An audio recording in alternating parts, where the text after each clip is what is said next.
이들의 학명은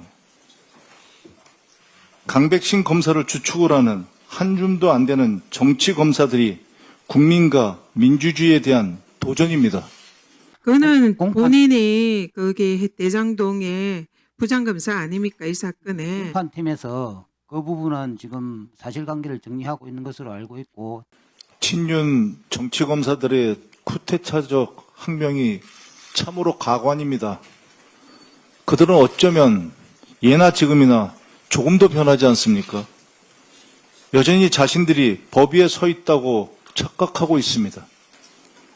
대장동 1심 재판에서 자신들의 민낯이 그렇게 처참하게 드러났는데도 무엇이 그렇게 당당합니까?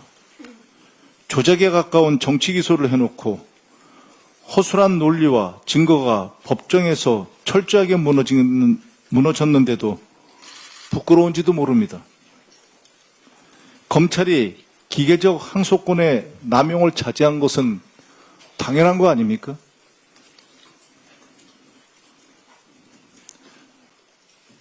이들의 학명은 강백신 검사를 주축으로 하는 한 줌도 안 되는 정치 검사들이 국민과 민주주의에 대한 도전입니다. 그들이 하는 행태가 공무원의 정치 중립 위반이라는 거 알고는 계시죠? 의견을 개진하려면 내부에서 우선 거론하고 조율하는 것이 당연한 것입니다. 자신들이 입맛에 맞거나 강압적인 정부에는 한 소리도 못하는 자들이 마치 뭐라도 된 듯 나대고 있습니다. 그러한 행태가 바로 당신들이 정치 검찰이라는 것을 반증하는 것입니다. 민주당은 이 사안을 결코 가볍게 보지 않습니다. 정치 검찰의 학명과 조작 기소 의혹을 반드시 진상 규명할 겁니다. 이재명 정부의 민주당은 당신들이 이전에 생각했던 과거의 민주당과 다르다는 것을 이번에 보여드립니다.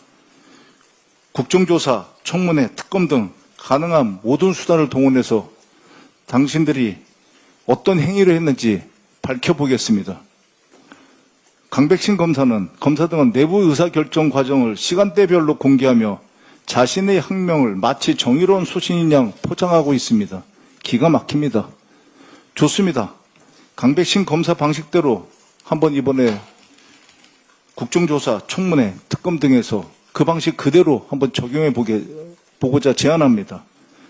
대장동과 대북 송금, 검찰 수사의 보고와 의사결정, 지시까지 어떻게 이루어졌는지 모두 확인하고 따져봅시다. 이재명 대통령님에 대한 수사와 영장 청구 등 전 과정에서 윤석열과 친윤 검사들이 어떻게 개입했는지 당신들의 방식대로 한번 철저히 따져보고 밝혀봅시다. 정치 검찰의 저항, 이번에는 철저하게 분쇄할 것입니다. 민주당은 끝까지 진실을 밝히고 국민 앞에 정의를 세우겠습니다. 이번 기회에 친윤 검사들과 내란 세력 모두를 단호하게 심판해서 민주주의 헌정 질서를 제대로 회복하겠습니다. 이상입니다. 이재명 대통령의 측근이라는 이유로 정치검찰의 정치 탄압 수사의 희생양이 돼서 고초를 겪고 있는 김용, 정진상 두 사람의 무죄를 입증하는 증거와 진술이 최근 연일 쏟아지고 있습니다.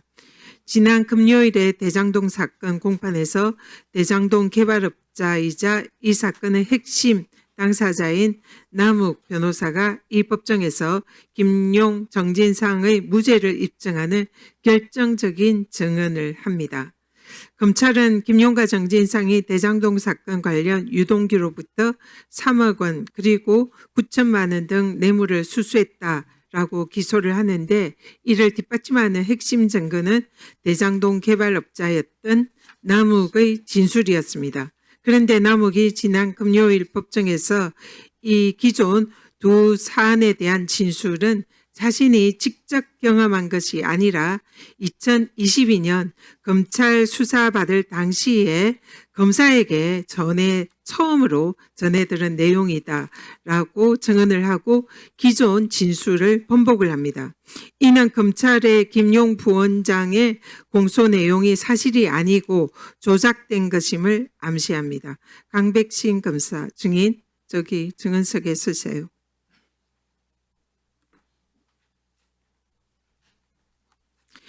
지금 이 남욱 변호사가 법정에서 이 지금 당시에 지난 검찰 수사와 1심에서 증언한 것은 자신이 직접 경험한 내용이 아니라 검사한테 들은 거라고 합니다. 우리 강백신 검사가 그런 얘기 전했습니까? 남욱에게? 지난 금요일 날 뭐 그런 취지의 증언이 있었다는 보도는 제가 듣기는 들었는데요. 근데 그 진술, 그때 당시에 어떤 구체적으로 어떤 진술을 했는지 이런 부분에 대해서는 그거는 공판- 본인이 거기 대장동의 부장검사 아닙니까? 이 사건에. 공판팀에서 그 부분은 지금 사실관계를 정리하고 있는 것으로 알고 있고 지금 다만 그러면은 증인은 그렇게 진술한 적이 없다라는 취지입니까? 제가 만약에 지금 검사가 그 말을 남욱에게 해줬다는 거거든요. 그러면은 이것은 검사의 진술 조작입니다. 모의 제가- 위증죄에 성립할 수 제가 있는 알고 위증 교사에 있는 성립할 수 바로는 있는 매우 중대한 범죄입니다. 본인이 안 했다고 주장하시는 겁니까? 제가 알고 있는 바로는 그날 남욱이 지금 제가 묻는 말에 답하세요. 강백신 검사가 증인이 안 한 겁니까? 남욱 진술 부분에는 지금 제가 자신과 묻는 다른 말에만 분들이 답을 있기 하십시오. 때문에 그걸 전제로 해서 지금 제가 묻는 말에 그걸 답을 하라고 하지 없습니다. 않습니까?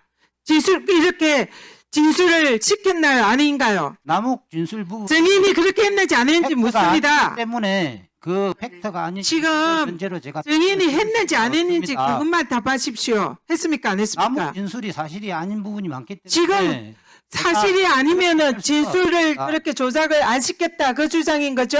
제가 조작을 시킬 이유가 없습니다. 아니다는 진술이죠. 알겠습니다. 위증죄 성립 가능성 있다는 거 명심하기 바랍니다. 잘 돌아가십시오. 알고 있습니다. 이뿐이 아닙니다. 또 3억 원 뇌물수수건과 관련해서 들어가세요. 이달 초에 철거업자 강 씨가 2013년 말까지 유동규에게 빌려준 3억 원을 전액 상환받았다라는 진술서를 대법원에 제출했습니다.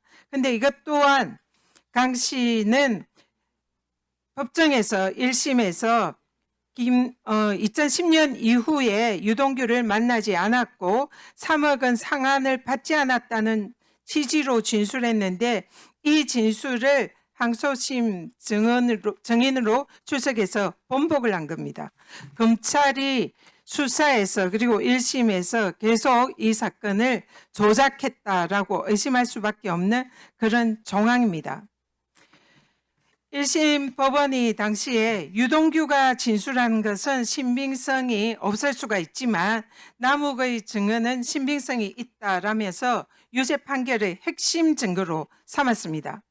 그런데 남욱은 이제 와서 2심에서 모든 증언은 자신이 직접 경험한 것이 아니고 수사 도중에 2022년 검사에게서 들은 것이다라고 당시에 검사의 공소사실이 허위임을 암시하는 그런 진술로 기존 자신의 증언을 번복했습니다. 남욱 변호사의 이런 반복된 법정 증언 네, 2분 더 넣어주십시오. 철거업자 진술서, 구글 타임라인 등 구체적인 증언과 증거를 통해서 드러난 사실은 김용과 정진상은 무죄이고 정치검찰의 공작 기소의 희생양이다라는 것이 드러났다 생각합니다. 장백신 어미준 검사는 반부패 1부, 3부 부장으로서 대장동의 조작 수사를 진행한 책임자급 검사입니다.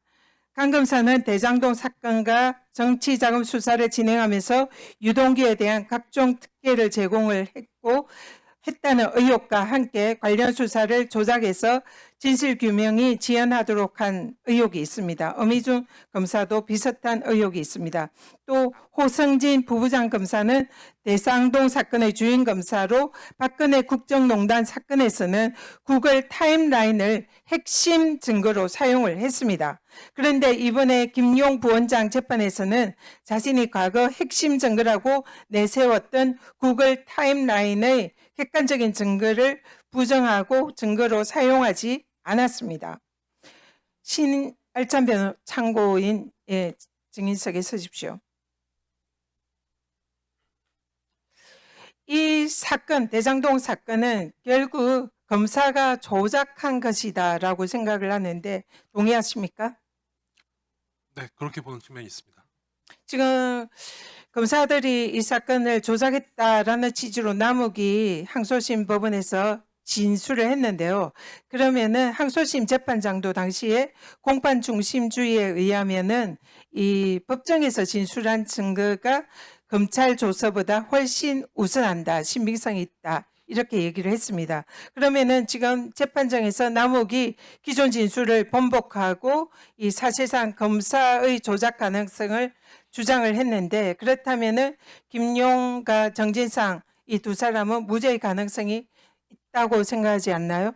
네, 위원님, 제가 잠깐 말씀드릴 시간을 주시면 네, 그 말씀하십시오. 김용 부원장 재판 항소심 단계에서는 유동규는 거짓말을 할 동기가 있는 사람이라는 변호인들의 주장은 알겠으나 남욱과 정민용은 도대체 왜 거짓말을 하느냐라고 제가 얘기를 하신 적도 그 있습니다. 발언은 제가 좀 전에 네. 정리했습니다. 네, 예. 그런데 시간이 없으니까 네, 그 간단하게 말씀하세요. 남욱의 진술이 사실 저희 김용 부원장 재판과 지금 현재 8월 12일, 19일자 진술 변경이 너무 중대한 부분에서 정면으로 반하고 있고 뭐 지금 아까 그 강백신 검사님께서도 여기 증인석에 서셔서 남욱의 진술을 믿을 수 없는 부분이 많다고 하는데 왜 김용 부원장 재판에서만 남욱의 진술은 믿을 수 있는 진술이고 김용 부원장의 변소는 전부 다 믿을 수 없다라고 본 것이 좀 의문이긴 합니다. 타임라인 경우에는 김용 부원장의 무죄를 입증하는 결정적인 증거로 생각이 되는데요. 거기에 대한 설명 부탁드립니다. 네, 타임라인은 뭐 아까도 말씀드렸다시피 제가 처음에 열어봤고 그렇기 때문에 전 누구보다도 김용 전 부원장의 무죄를 확신하는 사람입니다. 사실 그 구글 타임라인을 제가 아니면 다른 감정인이 아니면 다른 어떤 피고인이 이 공소사실에 피해가는 부분만 정말 무슨 수술하듯이 조작해서 구글 서버에 제가 침입해서 조작했다는 건 말이 되지 않습니다. 항소심 판결문에서도 마치 증거가 조작된 것처럼 얘기를 했는데 제가 그럴 능력이 있었다면 변호사를 하고 있지 않았을 것이고 그럼 사실 검찰에서는 저나 아니면은 그 구글 타임라인은 사실 제가 다운로드 받지도 않았고 항소심 감정인이 다운받아서 법원에 제출한 것입니다. 그럼 감정인이든 저든 수사를 개시해서 뭐 사실 수사를 받아야 되는 입장이라고 생각합니다. 하지만 저는 그럴 능력도 없고 그럴 의사도 없었습니다. 제가 본 구글 타임라인은 조작되지 않고 무결한 증거였습니다.